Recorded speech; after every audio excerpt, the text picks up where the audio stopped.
Pemirsa, Presiden Joko Widodo meminta masyarakat meminta penjelasan langsung dari KPU terkait lonjakan suara Partai Solidaritas Indonesia. Sementara KPU masih melakukan rekapitulasi suara berjenjang dan meminta masyarakat menunggu hasil resminya.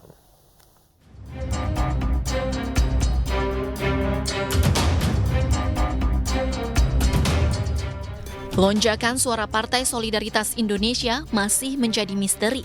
Berbagai pihak menilai suara PSI yang melesat signifikan dalam waktu singkat mengandung anomali. Hingga Senin siang, dari data real count KPU, PSI merengkuh 3,13% suara sah nasional.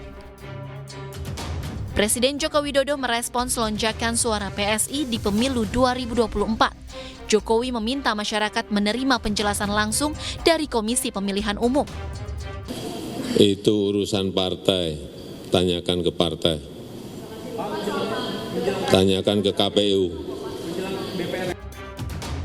Sementara itu, KPU meminta masyarakat menunggu hasil rekapitulasi suara resmi di KPU. Hasil resmi perolehan suara peserta pemilu itu akan ditetapkan berdasarkan hasil rekapitulasi secara berjenjang tersebut. Sirekap adalah alat publikasi terhadap formulir model C hasil plano, dan masyarakat bisa melihat perolehan suara peserta pemilu untuk di setiap TPS-nya. Berkenaan dengan jumlah perolehan suara, ya, lalu dikaitkan dengan quick count, itu tentunya belum bisa kami komentari karena memang quick count sendiri itu menggunakan metodologi ilmiah, dan pelaksanaan quick count oleh lembaga survei itu tentunya juga diawasi oleh asosiasi dari lembaga tersebut. Ya, yang jelas kami hari ini fokus melakukan rekapitulasi secara berjenjang. Sebelumnya, Kamis 29 Februari 2024, data real count KPU menunjukkan PSI mengantongi 2,86% atau 2.171.907 suara. Kemudian Sabtu 2 Maret 2024, PSI berada di angka 3,13% atau 2.402.268 suara.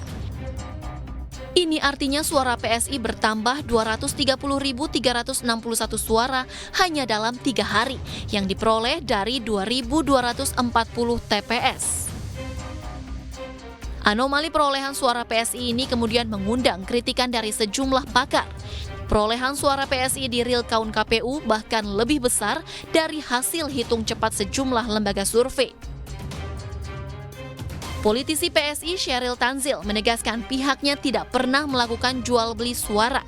PSI juga akan menempuh jalur hukum untuk menggugat pihak-pihak yang dianggap telah memfitnah PSI.